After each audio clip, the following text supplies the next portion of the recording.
So many children don't sit the right way when they are riding in a car. They could be in the wrong type of seat or not buckled up at all. The Rock Island Fire Department is trying to tackle this problem right now. The Assistant Chief, Robert Graff, is here to tell us about a special event they are holding and some helpful tips for all of us parents. So thank you for stopping by on your busy day. I know it's a busy weather-wise, but busy day for all of you today. Thank you. Thank you. So tell us about your child's safety seat check that you are having. It's happening this weekend, correct? Yes, it is. Saturday from 9 to noon at our central station, which is 1313 Fifth Avenue. Let's talk about Illinois' car seat law for any moms and dads listening right now that live in Illinois. Two of the biggest things is that any children under the age of 2 should be rear facing, and also keeping the children into a car seat as long as we can, especially under the age of 8, and really basing some decisions upon weight and height of the child. It is based on weight and height. What's the biggest problem that you guys see at these safety checks? It just, especially this summer, we probably haven't been traveling as much, and as soon as you get your child into the car seat, they've grown over the summer, and maybe we don't have the correct fit, maybe they're not facing the correct direction. The harnesses are super important to make sure that they're placed correctly and they're tight enough, and we go through all those things to make sure that everything is okay. So let's talk about how tight the harness should be. That was one of the first things that came up to you. I said I might be the first person in line because I know that sometimes things slip my mind, and my 3-year-old's the most precious cargo I will ever have. So how tight does that harness need to be?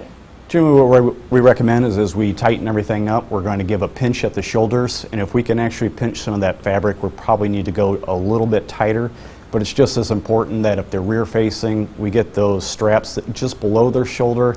If they happen to be forward facing, we want to make sure that those straps are above their shoulders, and those little tips and tricks that keep the kids safe. All right, moms, I know if you're paying attention right now, we know our car seats, they spill, they eat in them, they get them all dirty, but forget about all that. They're kids.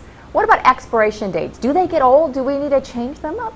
Yep, we always want you to hold on to that owner's manual. It varies per manufacturer, 6 to 10 years on average. They can be dropped, they can be exposed to UV. A lot of different things can happen to them over the years. And if you're ever in a car accident, should you have it checked?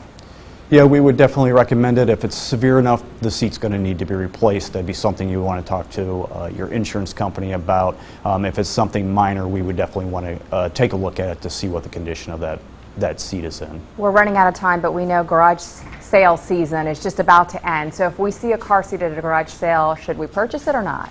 We're very leery of that, just simply because you really want to know what the treatment of the seat has been, if there has been a recall, if that notice was sent out, was that recall corrected onto the seat. So, secondhand ones, unless you have a very good verification of what the history of that seat is, we don't recommend a garage sale seat. It's very important. We always hear about those recalls. I mean, I know in our business, here in the news, we get that information, but that's very important information. Assistant Chief Robert Graff with the Rock Island Fire Department, thank you for all that information. And by the way, you're welcome. Thank you for joining us. If you missed any of this information, it's important information, mom and dads. We will have this entire interview right there at ourquadcities.com.